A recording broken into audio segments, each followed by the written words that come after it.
कहानी जो एक्सप्लेन करने जा रहे हैं वो असल में इस साल में आई सबसे बेहतरीन कहानियों में से एक है। जी हाँ, हम बात कर रहे हैं द मैग, दुनिया की सबसे बड़ी शार्क जिसने हर तरफ तबाही मचा दी। आज से तकरीबन 65 मिलियन साल पहले हमारी धरती से एक मेटियोर टकराने की वजह से डायनासोर की प्रजाति विलुप्त हो गई थी, लेकिन उस समय एक मेगालोडॉन नाम की दुनिया की सबसे बड़ी शार्क जिंदा बच गई और आज भी वो समुद्र के नीचे एक परत के नीचे रहती है जहाँ पर किसी आम इंसान का जाना असंभव है। लेकिन कुछ ऐसे साइंटिस्ट हैं जो वहाँ तक पहुँच चुके हैं जिनके बारे में आज हम बात करेंगे। शुरुआत में हम जोनस नाम के आदमी को देखते हैं जो कि कार्गो शिप में घुसा है। वहाँ के लोगों की वो फोटो खींच रहा है क्योंकि ये लोग समुद्र में रेडियो एक्टिव मटेरियल फेंक रहे हैं जिससे कि जीवों को अपनी जान गंवानी पड़ सकती है, साथ में इंसानों की जान के लिए भी खतरा है और इसीलिए वो उन सभी की पोल खोलने वाला है। पर तभी वो पकड़ा जाता है और सभी क्रू वाले उसे मिलकर बहुत मारते हैं, लेकिन वो उनसे बचकर समुद्र में कूद जाता है। उन्हें यकीन हो गया था कि अब वो जिंदा नहीं बच सकता, पर तभी उसके साथ ही प्लेन लेकर वहां आते और उसे बचा कर यहाँ से ले जाते और साथ में उसने वो सबूत भी इकट्ठा कर लिए थे जिससे इनका भांडा फूट जाता है। यहाँ से कहानी शिफ्ट होती है चाइना के ओशन रिसर्च सेंटर पर, जहाँ की एक कंपनी के सीईओ यंग को हम देखते हैं जो कि समुद्र के नीचे उसी परत यानी कि ट्रेंच लेयर को पार करने के लिए एक सूट बना रहा है। और आज उसे कामयाबी भी हाथ लगी है क्योंकि जैसा उसने सोचा था ये उससे कई गुना ज्यादा ताकतवर सूट है। इस कामयाबी के लिए उसी रात एक पार्टी रखी जाती है जिसमें कंपनी के डायरेक्टर यूंग को भी बुलाया जाता है। कुछ अवार्ड देने के लिए वहाँ वो अपने डैड और अपनी बहन को याद करके थोड़ा इमोशनल हो जाता है क्योंकि उन्होंने इस रिसर्च में अपनी जान गंवा दी थी। उनका सपना था कि वो नीचे उस परत उस लेयर को पार करके समुद्र को और ज्यादा एक्सप्लोर करे, जिसे ये लोग ट्रेंच कहकर पुकारते हैं। कुछ लोग वहां पहुंच गए थे, लेकिन उन्हें इस बात का अंदाजा नहीं था कि आज वहां पर कई गुना बड़े जीव भी मौजूद हैं और अच्छे सूट ना होने की वजह से वो उन दोनों को मार डालते हैं। पर यहाँ पर उसकी बहन की बेटी क्लारा जिंदा बच गई जिसे युंग ने ऊपर लेकर आ गए और उसके बाद उसने ये रिसर्च स्टार्ट करना शुरू कर दी। वहां पर हम जोनस को भी देखते हैं जो इसी कंपनी के लिए काम करता है। वो यंग का काफी अच्छा दोस्त है, इसलिए उसने उसकी बहन की बेटी को गोद ले लिया और वो उसका अच्छे से ख्याल भी रखता है। उस पार्टी में जोनस को एक स्ट्रेंजर दिखाई देता है जो किसी मकसद से यहाँ पर आए, लेकिन वो उस पर गौर नहीं करता और फोटो खिंचवाने लगता है। यहाँ यंग उन सभी को एक मेगालोडॉन शार्क को दिखाता है और इस शार्क को उन्होंने बचपन से पाला है जिसका नाम इन्होंने हाइकी रखा हुआ है और वो मैग इनके नए बनाए हुए पूल में रहती है जो शायद उसके लिए छोटा है, पर अभी तक वो यहाँ पर रह रही है बिना किसी को नुकसान पहुंचाए हुए। इसके बाद यंग सभी को खुद की बनाई हुई कुछ नई सबमरीन दिखाता है जो ट्रेंच में जाने के लिए तैयार है। इससे पहले आज तक ऐसा कुछ नहीं बना, लेकिन क्या वहां जाना इतना आसान है? कुछ दिनों के बाद क्लारा जो कि यंग की भांजी है वो जोनस से कहती है कि उसे भी उनके साथ नीचे ट्रेंच पे जाना है, लेकिन वो ये कहकर मना कर देता है कि तुम अभी बहुत छोटी हो वहां जाने के लिए। और इसी दौरान हम बाहर पूल में यंग को हाइकी के साथ देखते हैं। वो उसे इंस्ट्रक्शन देने की कोशिश कर रहा था और उसके लिए एक बटन दबाता है। ये देखकर सभी लोग फौरन उस रूम में आते हैं और जोनस यंग को फौरन वहां से बाहर आने को बोलता है क्योंकि अब हाइकी बड़ी हो चुकी है, पर वो नहीं सुनता और किसी इंसान को देखकर वो मैग तेजी से उसकी तरफ बढ़ना शुरू करती है और पल में ही वो अपना विशाल जबड़ा खोलती है और बूम, सब कुछ खत्म। सभी को लगता है कि यंग जा चुका है, लेकिन शुक्र है कि ऐसा नहीं हुआ क्योंकि वो सही समय पर वहां से बचकर निकल गया। अब जोनस इस बात को लेकर उसे बहुत सुनाता है, पर वो कहता है कि मैंने इसे बचपन से ट्रेन किया और इसे मेरे इंस्ट्रक्शन को फॉलो करना पड़ेगा। पर जोनस का मानना था कि वो एक मैग है, दुनिया की सबसे विशाल शार्क जो किसी भी समय अपना मूड को बदल सकती है और फिर हम कुछ नहीं कर पाएंगे। लेकिन यहाँ यंग उससे कहता है कि मुझे लगता है कि कुछ होने वाला है क्योंकि बड़े दिन से हाइकी कुछ सही बिहेव नहीं कर रही है। उधर हम क्लारा को देखते हैं जो हाइकी के पास जाती है और उससे कहती है कि क्या तुम अपनी माँ को मिस कर रही हो? असल में हाइकी यहाँ पर बचपन से रह रही है और उसे भी ट्रेन से ही लाया गया था उसके परिवार से छीन कर, और इसीलिए वो अब अपने परिवार को बहुत मिस कर रही है। इसके बाद अब ये लोग अपने मरीन रिसर्च सेंटर पर जाते हैं जो कि समुद्र के बीच में बना हुआ है और यहाँ से इन्हें आज नीचे जाना होगा कई हजार फीट नीचे। सभी लोग अपनी सबमरीन में बैठ जाते हैं और धीरे धीरे करके नीचे जाना शुरू कर देते हैं। लेकिन वहाँ दूसरी ओर सेंटर में हम देखते हैं कि हाइकी को अब गुस्सा आ चुका है। वो अपनी पूरी ताकत से उस पुल को तोड़ना शुरू कर देती है और उसके लिए ये सब आम था। कुछ ही देर में वो वहाँ से बाहर आकर समुद्र में मिल जाती है, यानी कि वो भाग चुकी है और इस बारे में अभी किसी को पता नहीं है। उधर हम क्लारा को देखते हैं जो छुपके से इन लोगों की सबमरीन में छुप गई थी और फिर कुछ देर बाद वो बाहर आ जाती है, जिसे देखकर जोनस बहुत गुस्सा करता है क्योंकि वो नहीं चाहता था कि वो नीचे जाए। पर यंग के कहने पर वो मान जाता है और इतनी देर में उन्हें पता चल जाता है कि उनका पीछा अब हाइकी कर रही है क्योंकि वो अब भाग चुकी है। रिसर्च सेंटर वालों को तो यकीन ही नहीं होता कि वो ऐसा कैसे कर, क्योंकि ये पॉसिबल है ही नहीं। लेकिन अब वापस जाने का समय नहीं है और इन्हें कैसे भी करके ट्रेंच को पार करना होगा। तो जॉनस स्पीड तेज करने को बोलता और फिर सभी लोग तेजी से उस ट्रेंच के नीचे चले जाते हैं, जो कि एक लेयर बनी होती है। और यहाँ आकर इन्हें सारी मैग दिखाई देती है। ये मैग इस ट्रेंच को पार करके ऊपर नहीं जा सकती। सभी उन मैग को देखकर हैरान थे, क्योंकि वो कभी भी झुंड में नहीं होती थी। लेकिन तभी यंग देखता है कि कुछ मैग आपस में खेल रही हैं, जिससे वो समझ जाता है कि ये समय इन मैग का संभोग करने का है। इसलिए हाइकी इतना परेशान हो रही थी। अब ये लोग अपनी आधी से ज्यादा लाइट बंद कर देते हैं, ताकि कोई भी जीव इन पर आकर्षित ना हो। और ये दुनिया के पहले इंसान है जो इस जगह पर पहुंचे। इन्होंने एक नई जगह को एक्सप्लोर किया है, जो यंग की बहन भी नहीं कर पाई थी। यहाँ पर हर तरफ अजीब अजीब से जीव दिखाई देते हैं, लेकिन कुछ देर बाद इन्हें एक सीक्रेट स्टेशन में मिलता है, जो असल में मॉन्टस का था। ये वही आदमी था जिसे हमने उस दिन पार्टी में देखा था। और मॉन्टस असल में यहाँ पर इलीगल माइनिंग कर रहा था। वो यहाँ की सारी कीमती चीजों को ऊपर ले जाकर बेच देता है, जिनकी कीमत बिलियन ऑफ डॉलर में है। और आज भी वो यही कर रहा है। उसके दो लोग एक चट्टान में बॉम्ब लगा रहे होते हैं और उन्होंने यंग की ही कंपनी का बनाया हुआ सूट पहना हुआ है। और यहाँ रिक अपने कंप्यूटर में देखती है और उसे पता चल जाता है कि जरूर नीचे कोई इंसान है। लेकिन इतनी देर में मॉन्टेस भी नहीं देख लेता और वो बॉम्ब फटने से एक बहुत ही बड़ा धमाका होता है, जिससे ट्रेंच लेयर पर एक बहुत बड़ा छेद हो जाता है और हर तरफ अफरा तफरी मच जाती है। और मॉन्टेस की सबमरीन भी इस मलबे में नीचे दब जाती है। इधर यंग का कनेक्शन स्टेशन से टूट जाता है, जिसके बाद मैक फौरन एक रेस्क्यू सबमरीन नीचे भेजने को कहता है। लेकिन जैस, जो कि उसकी साथी है, वो उसे बताती है कि सबमरीन का रेगुलेटर किसी ने खराब कर दिया है। अब ऐसा किसी ने जानबूझकर किया या फिर गलती से, ये तो उन्हें नहीं पता। लेकिन अब इनके पास कोई ऑप्शन नहीं है यहाँ से नीचे जाकर उन्हें बचाने के लिए।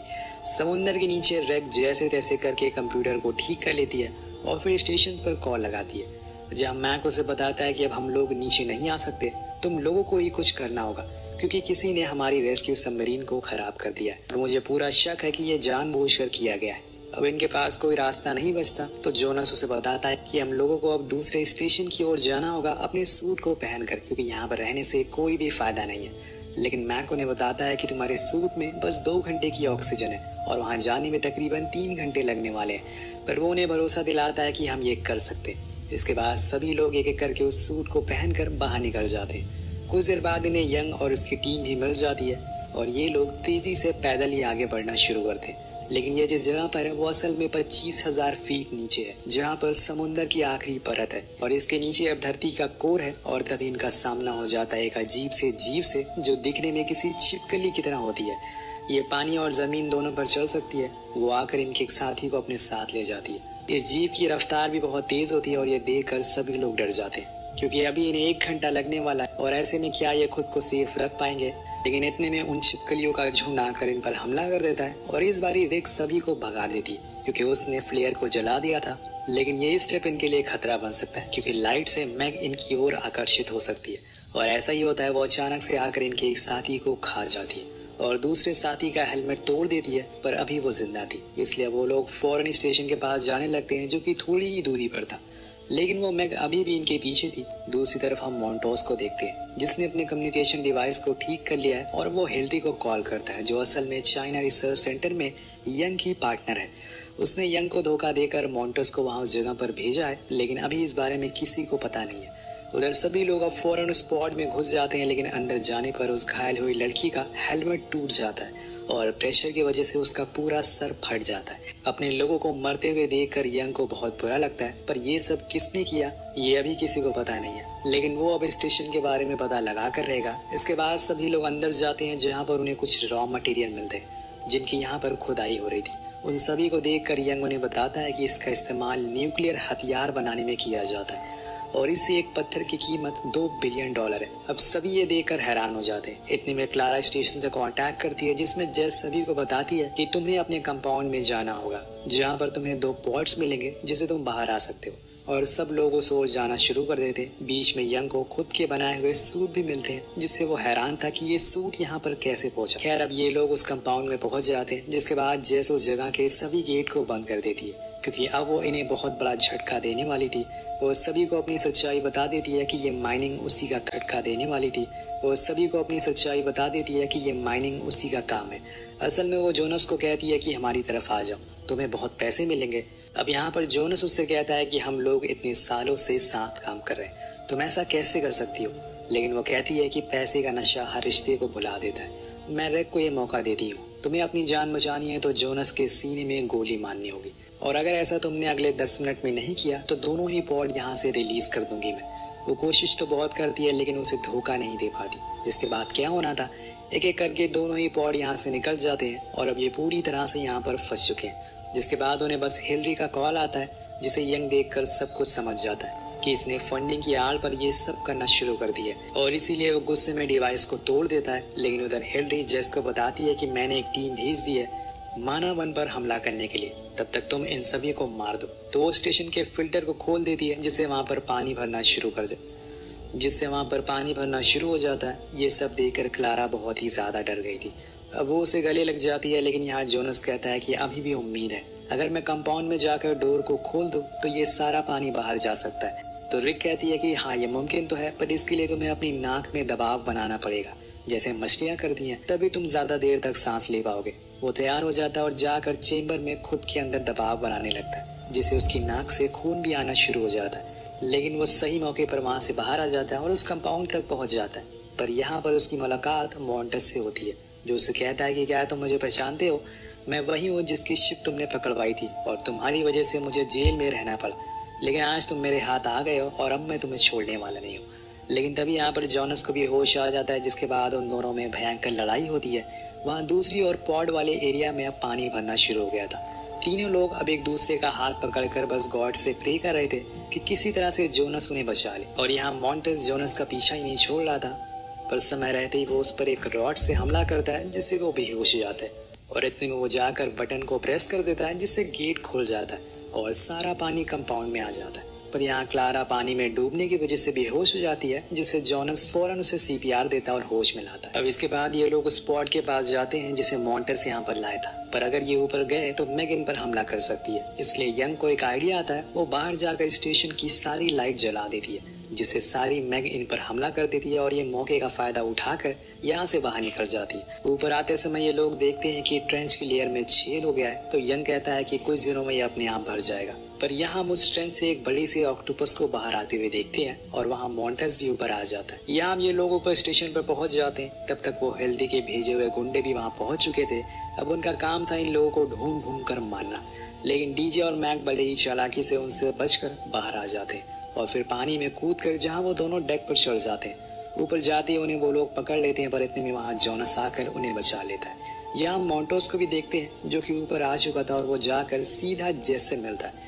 अब यहाँ हमें पता चलता है कि ये दोनों एक दूसरे से प्यार करते हैं। जेस उसे बताती है कि जोनस और उसके लोग ऊपर आ चुके हैं और अब हमें सतर्क रहना होगा। उसी दौरान हम देखते हैं कि 3 मैग उस ट्रेंच लेयर से बाहर आ गई। अब वो रिसर्च सेंटर पर हमला कर रही हैं, लेकिन जेस हिलरी को बताती है कि ये पूरा स्टेशन मैग प्रूफ है और हमें कोई खतरा नहीं है। लेकिन तभी एक मैग आकर उसे खा जाती है और सारी चालाकी निकल जाती है। मॉन्टेस जैसे तैसे वहां से भाग जाता है। इधर हमें पता चलता है कि ये लोग अब वहां से एक बोट में बैठकर भागने लगे। उनके आसपास एक मैग घूम रही थी, वो बिना आवाज करे आगे बढ़ रहे थे, इसलिए मैग को पता नहीं चलता। लेकिन उनके पीछे आ रहे गुंडे बोट के इंजन को स्टार्ट कर देते हैं, जिससे कि वो पल भर में ही मैग उनके चीथड़े उड़ा देती है। उधर ये लोग अब फौरन तेजी से सबसे करीबी आइलैंड की ओर जा रहे थे, लेकिन वहां देखते हैं कि उनसे पहले ही हिलरी और मॉन्टेस वहां पहुंच गए, क्योंकि उन्हें किसी भी तरह से जोनस को मारना था। और यहाँ फन आइलैंड पर सभी लोग एंजॉय कर रहे थे, लेकिन तभी कुछ अजीब सी हलचल होना शुरू हो जाती है। सारी डॉल्फिन उछल कर किनारे पर आ जाती हैं और भागने लगती हैं। इधर अब जितने भी गुंडे थे उन पर वो छिपकली हमला कर देती है, क्योंकि वो भी बाहर आ चुकी थी, जिससे वो उन पर गोलियां चलाना शुरू करते हैं, जिस वजह से उस जगह पर भगदड़ मच जाती है। और इतने में वहाँ जोनस की टीम भी पहुंच जाती है। वो सभी लोगों को अंदर भागने को कहती है, क्योंकि पीछे हम देखते हैं कि 3 मैग एक साथ तेजी से इस ओर आ रही है और रास्ते में जितनी भी लोग मिल रहे थे उन्हें खत्म करती जा रही थी।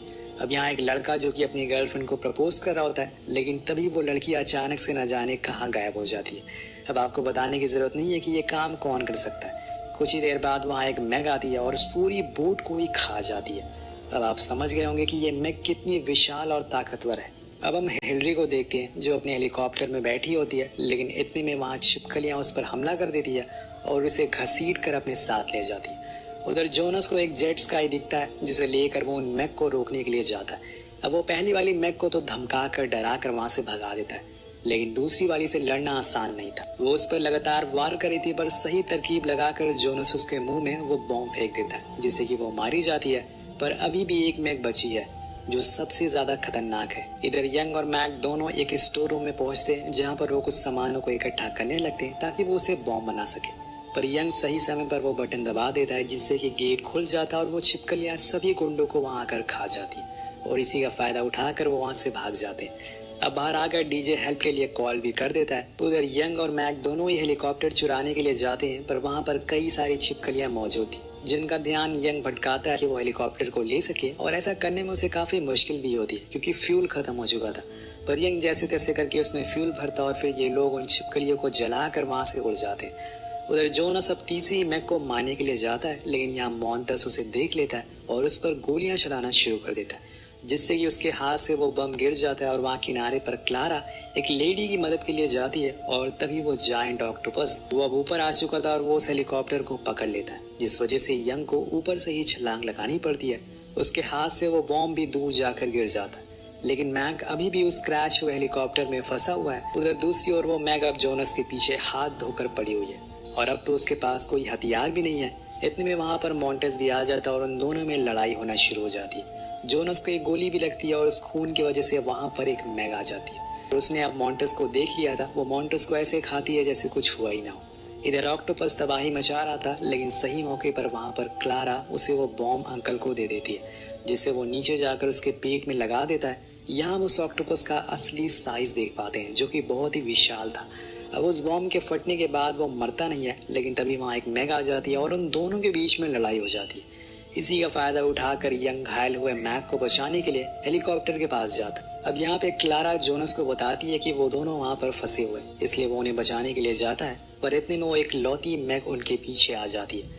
जोनस उसे अपनी ओर बुलाता है और जैसे ही वो उसके पास आती है वो एक लोहे की विंग को उसके आर पार कर देता है जिससे कि वो फाइनली मारी जाती है जिससे ये तीनों ही बच जाते हैं। अब यहाँ पर ये एक्शन खत्म नहीं होता लेकिन तभी हम देख पाते हैं कि ये असल में हाइकी होती है जिसे यंग पहचान लेता है और अपनी उसी बटन को प्रेस करके उसे लौट जाने को बोलता है। आखिरी समय पर वो उसे देख लेती है और वहां से चली जाती है जिससे यंग बहुत ही खुश हो जाता है कि अब वो उसकी बात मान रही है।